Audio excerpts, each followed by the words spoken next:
Hello, and I'm back again, finally, do another canto of Purgatory. This is Canto 4. As you recall, we're still in anti-A&T Purgatory. One of the people who are just kind of just sitting around because they didn't show a whole lot of diligence in their spiritual life, they're alive. So now we're just sitting around after death for a certain period of time. We communicate, for example, had to stay around for 30 years, for every year they communicate where they could start on the purgation path. Others had different senses. And so we're not really at purgatory proper yet. We won't be till Canto 9, a little bit late, mostly 9.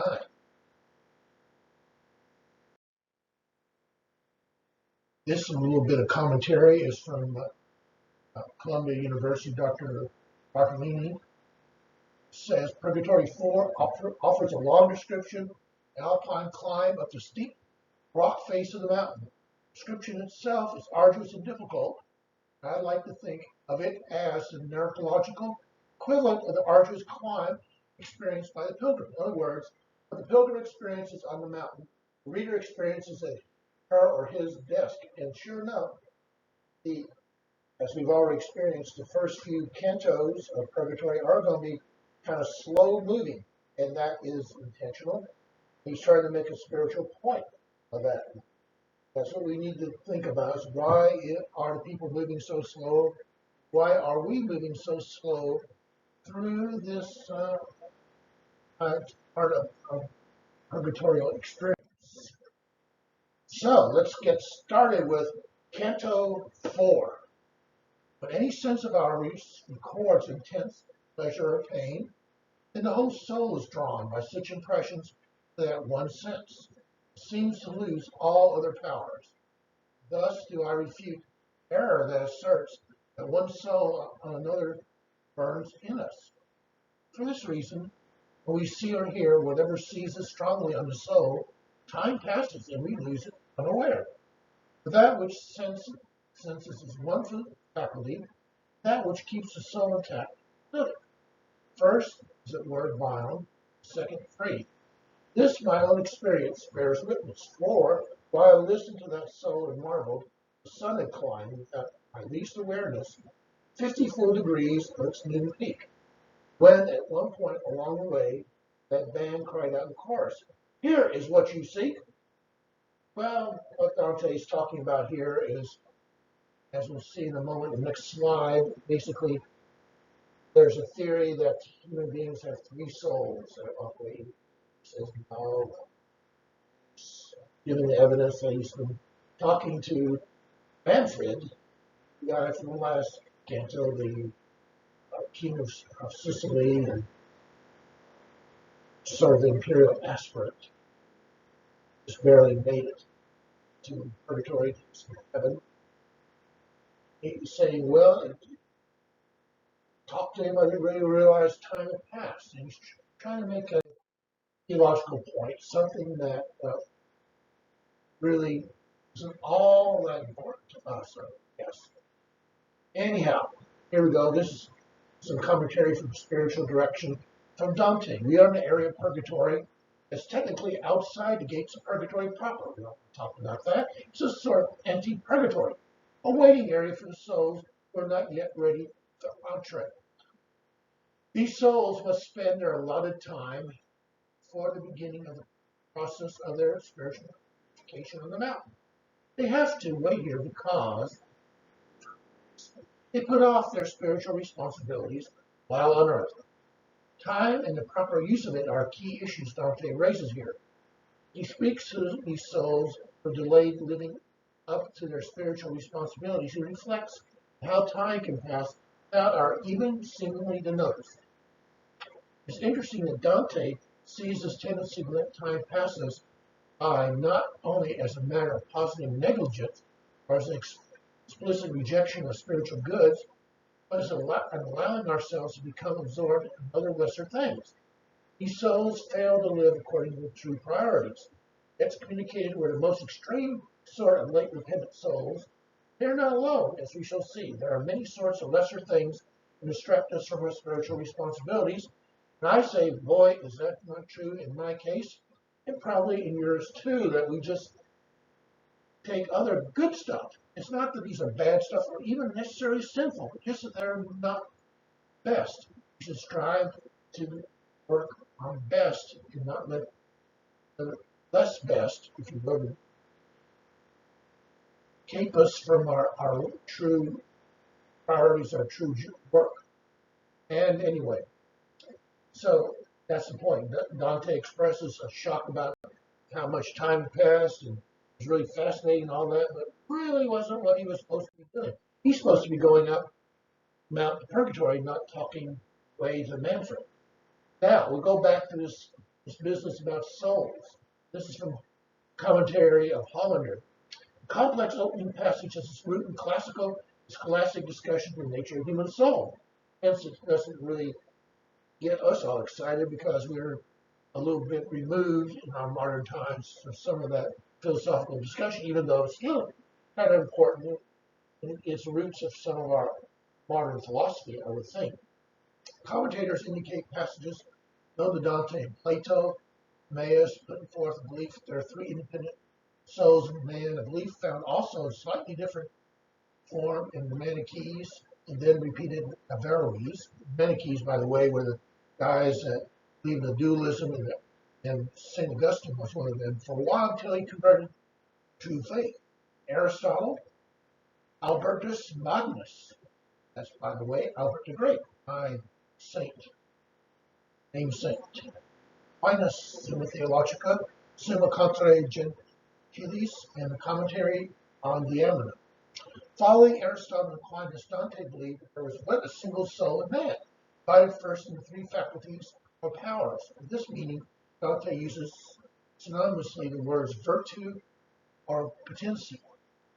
He uses both of them in this passage, the vegetative governing physical growth, the sensitive governing feelings, and rational and intellective governing thought. These are presented by Dante as the force of life, of the senses, of the reason.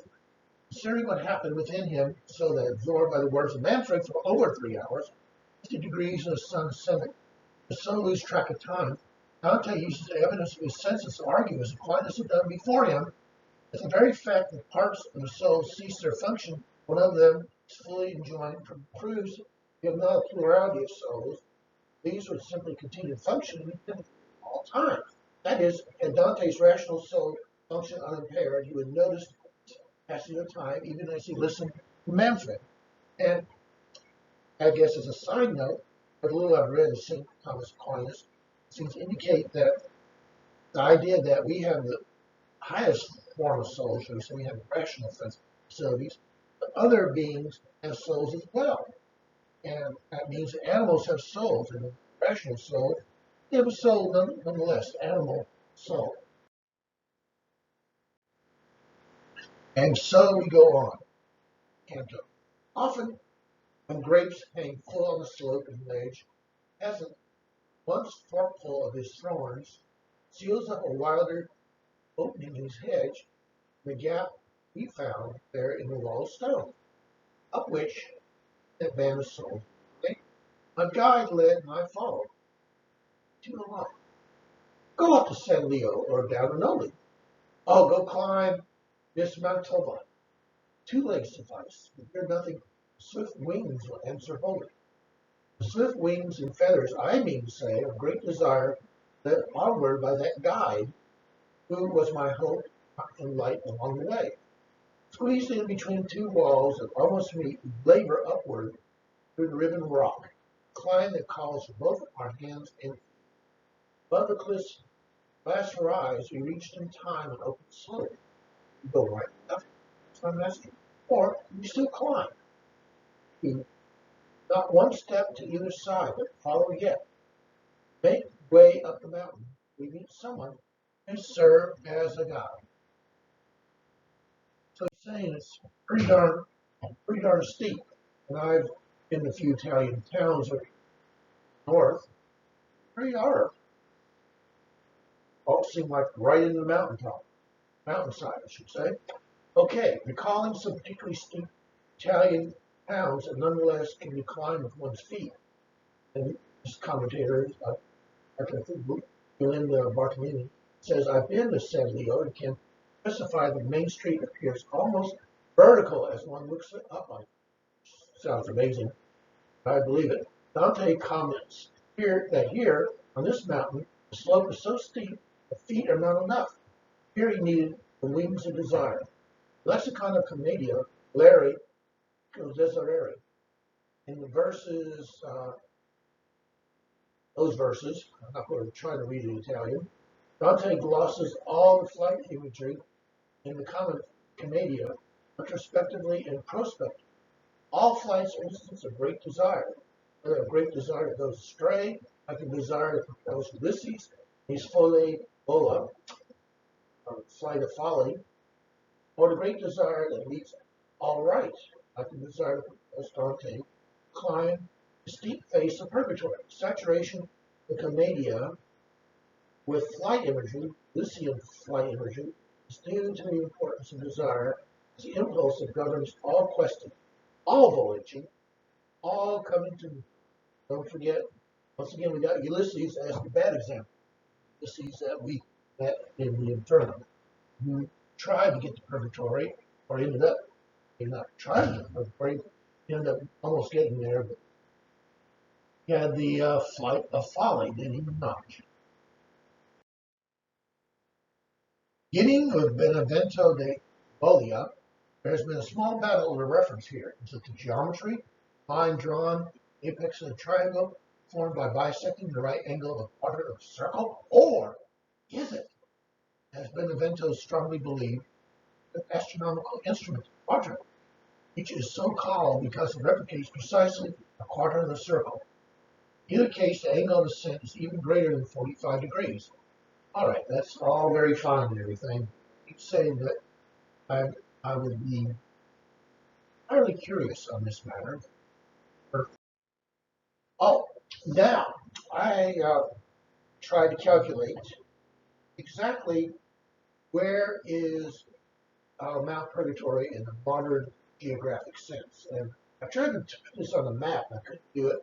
Probably someone that actually knows how to use computers, not just little old me who I know how to turn the darn things on. That's about it. Anyhow, I tried to do the picture, the map, but all I got that really didn't much of work very well is this, the numbers. All right, so here we go. I'll show it to you. Right here is the latitude and longitude of Purgatory. Consider that it's exactly opposite from Mount Jerusalem. So 31.78 degrees south, 35.20 west. That means it's 5,736 miles from Columbia, Tennessee.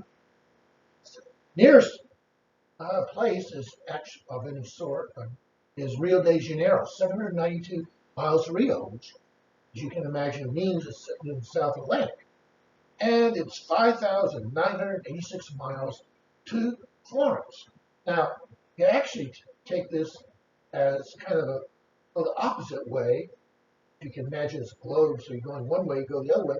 Well, you end up in the South Pacific somewhere, just not near. You're not near anything. So I'm just going to go this way.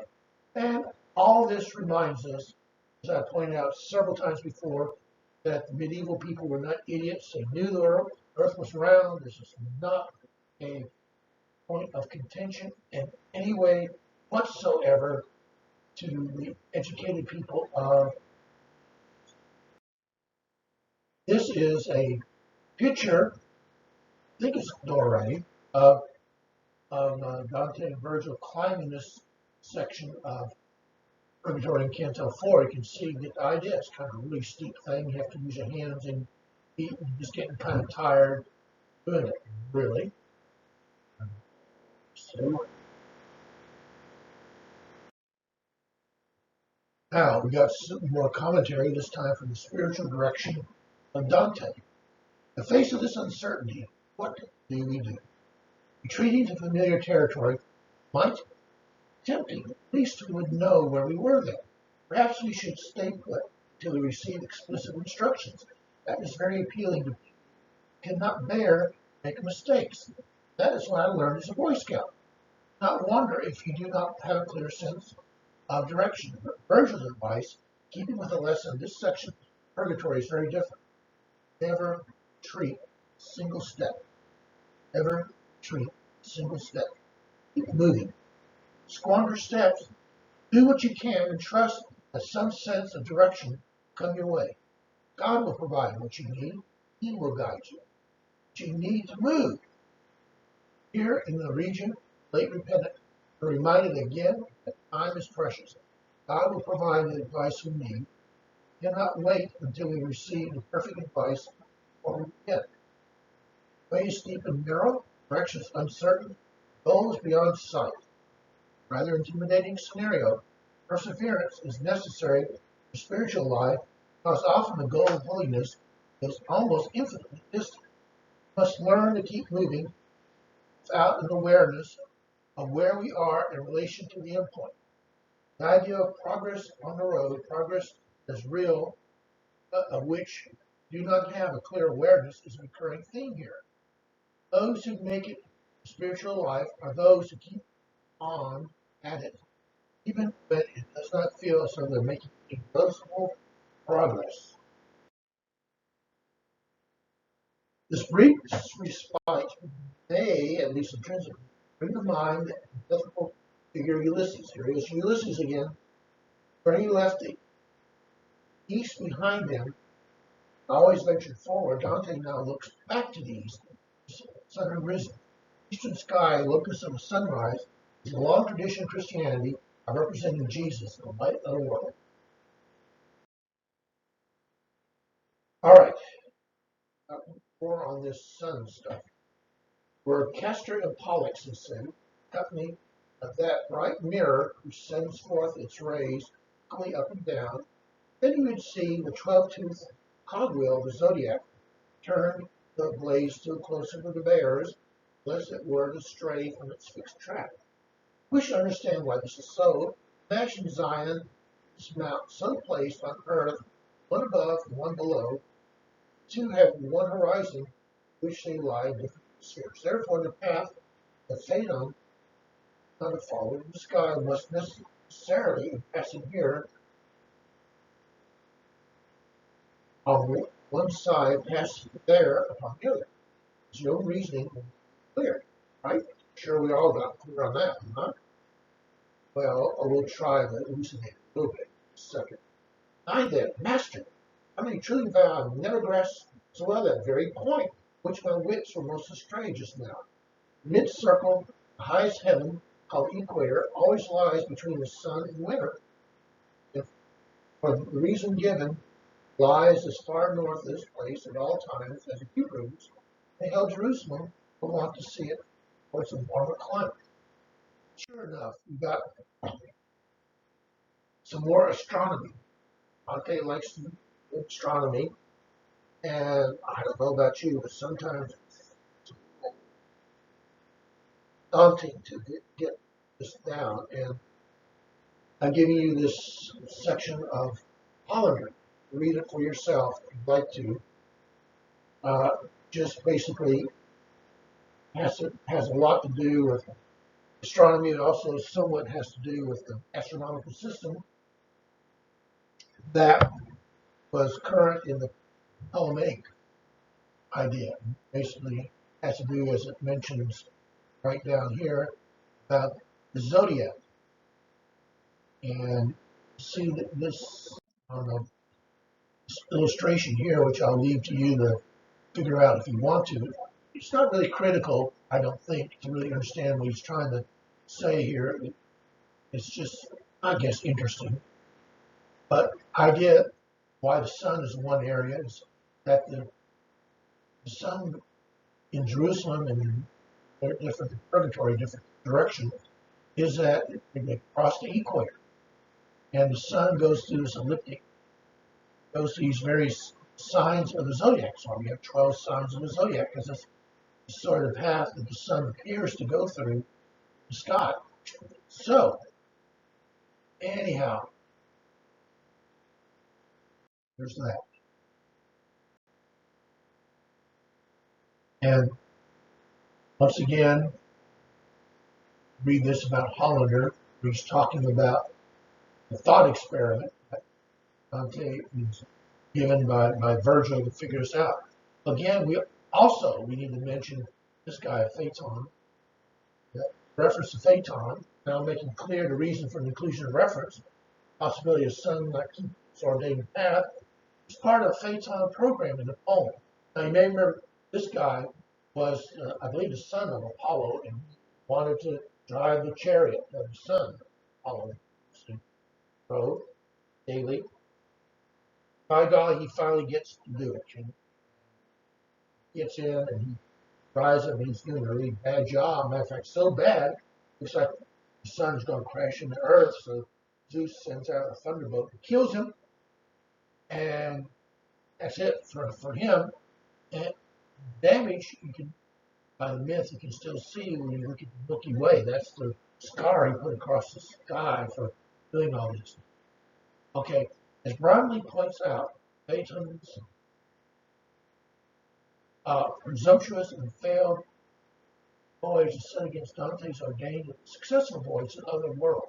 This is clearly what the poet would have us believe. However, just as in this passage, where the reference to the myth seems obtuse, the presence of such a detail has the effect of reminding the reader that Dante is aware of Phaeton himself. That this poem is ever in need of management lest it crash from its own presumption. Perhaps that applies to us too in our lives. Now, here we go.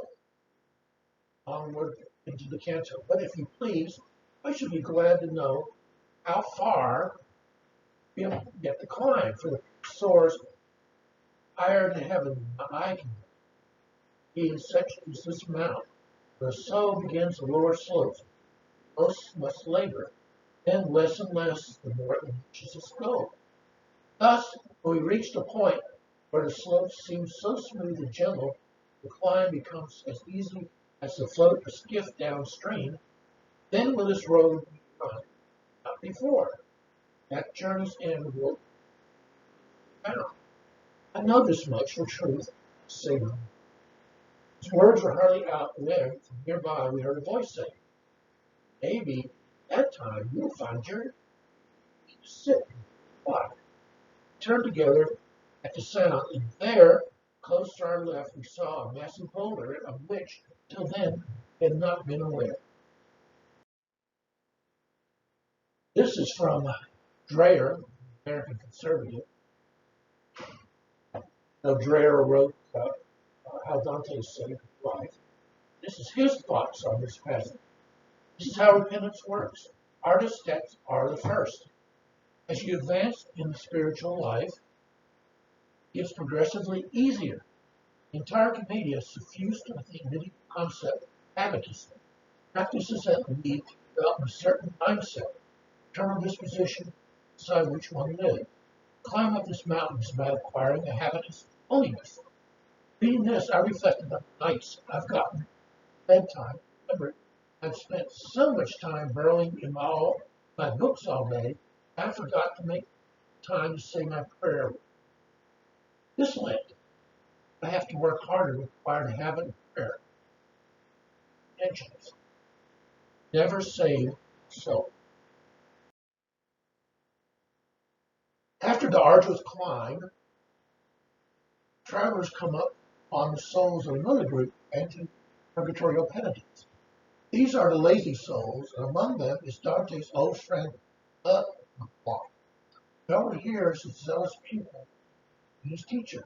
Here Dante sets up a amusing and tender contrast between the two friends, between himself, the hyper-attentive Delacroix, a little too chill in his life, but saved nonetheless. Delacroix makes fun of his old friend with friendly taunts. Perhaps you will. He can sit before you reach the top. Then humorously asks Dante, picking up and condensing the metaphor of the sun's chariot, Virgil's ponderous lesson. He had now fathomed how the sun can drive his chariot on the left. How can we not respond to the absolute marvel the freshness of the dialogue between Dante and Bellecourt. It is a dialogue that captures the intimate rhythms of friends run into each other on the street and exchange a few words. Profundity of the affection under the intimate banter is captured in Dante's first words to his friend. This time on, Belle.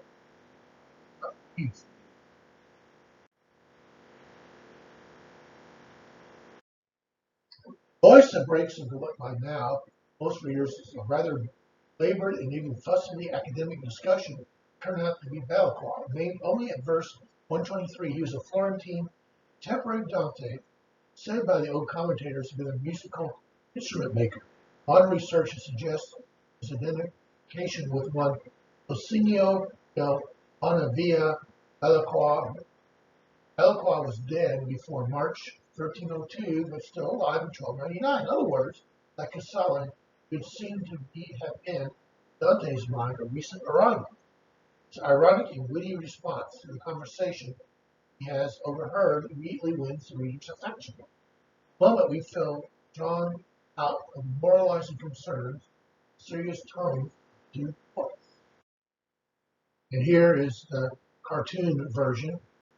And for some reason, they're all naked again. Raphael Massini calls attention to the great importance of Dante's Bellecourt to Samuel Beckett's fiction. I didn't know this. Samuel Beckett wrote Waiting for Godot, which seems to be one of the great existential plays where these three tramp-like people, I guess it's a tramp, waiting for this guy by Godot who never shows up. And apparently, also, as we see in this commentary by Hollander, Beckett was inspired by Dante. Yes, it's not me. According to him, Bellecourt became a contemporary myth of irony rather than of loss of will. However, may not sense how much of Beckett's view of Bellecourt is already present in Dante. Much of Beckett's work, kind of rewriting of the Dantean universe, point of view of Bellecourt, all a universe of waiting, boredom, question, and frustration. As in the early story, Dante and Lobster, certainly including the rock-snuggled hobos and Waiting for Godot. For at least a moment in this extraordinary exchange, Dante's Bellecourt seems to control the situation. Of course, he will have to be swept aside in the name of progress towards a Christian goal. But it's astonishing in part one to see how greatly Dante emphasized the character, like for matches being so hypothetical. Bellecourt's first word, perhaps, immediately reveals his character as being indecisive, at least where goals or noble purposes are concerned. Follows shows his wit, deftly puncturing Dante's eagerness, for he's a man who longs to do some serious sinning where he can accomplish his goal. So we shall see Dante will fight back, and we will then have a scene that is reminiscent of back and forth between Serenata and Dante in Inferno. To it we drag ourselves. There we found, stretched out in the shade, where a slovenly man lies down to rest, some people on the ground. Weariest of them, judging by his pose, sat hugging both knees of his head, bandit dropped down between them, halfway to his toe. Master, I said, look at that sorry.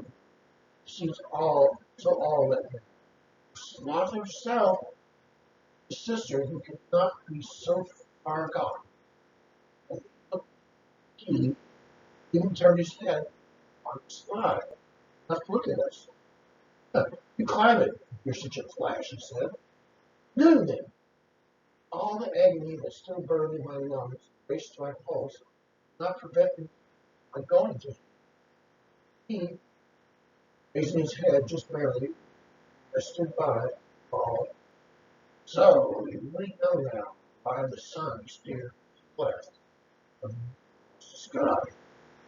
Short words and his short acts combined made me half smiles. I replied, oh, your fate Never again trouble. Here's a more medieval Renaissance rendering of this. Look at this. These guys are still naked. I don't understand why the souls in purgatory are that way. I guess clothes didn't come with them. It's Virgil Dante. So I don't know. Word in the lips begins a steady run of words expressing desire not to. Do, Lacio, Sedvia, City, Negligente, Ixorizia, Sloth. These words express the point of view of the protagonist, undoubtedly buoyed by his own recent enthusiasm for spiritual mountaineering, perhaps conveniently forgetting his recent fatigue, for which Belacqua will enjoy reminding him. Dante has now returned to Belacqua's delicate bar with a rather hefty blow. Tenzona-like tone of jesting rivalry that marks the rest of this scene may have been set in real life. Tales come down to us, first found in Benevento's commentary. According to him, Dante frequently approached Belacqua for his sloth. One day, Belacqua quoted Aristotle's, "The soul becomes wise when one is seated and quiet." This Dante supposedly replied, "Well, if sitting can make a man wise, no one is wiser than you."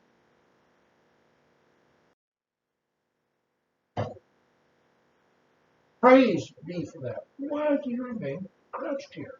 Are you waiting for a guy, perhaps? Or are you up to your old tricks again? "Oh, friend," he said, "what good is there to climb?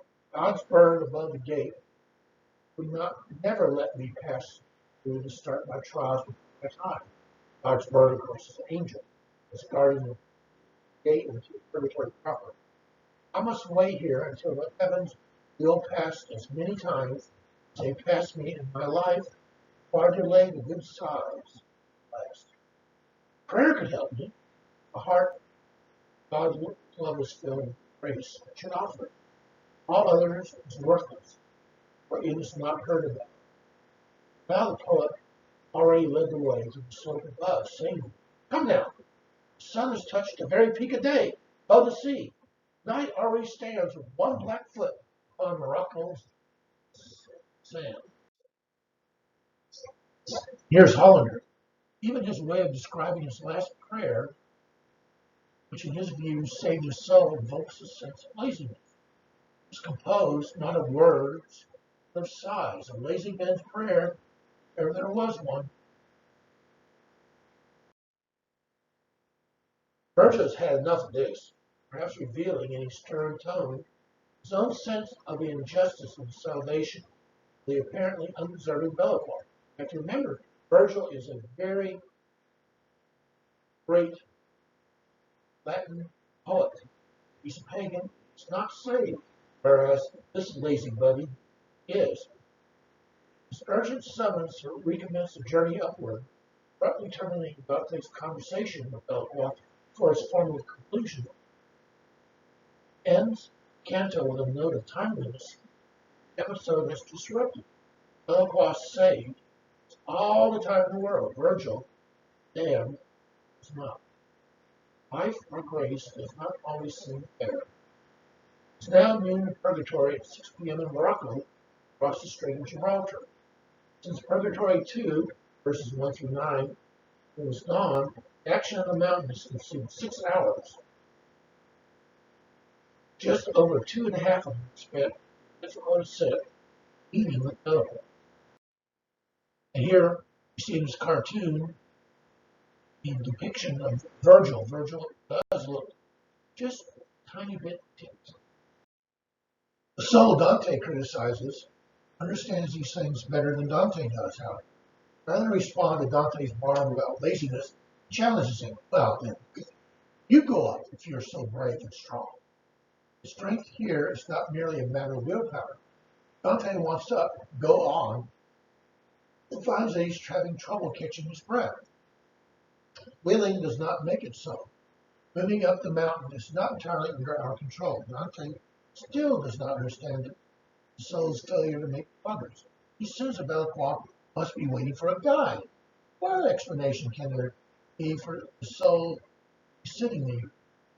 Further, what's the use to try? Listen is that man in rush because it wouldn't be allowed through the gates. Unlike Manfred, who was excommunicated and must wait 30 years for every year delay, this negligent soul must wait 1 year for every year he put off earning himself spiritually, or put off the good size to the end. According to Dante, those who lay repentance don't get free entry in heaven by last minute repentance. Don't even get purgatory very much. Must relive wasted time and prove it. And that's the end of our look at Purgatory 4.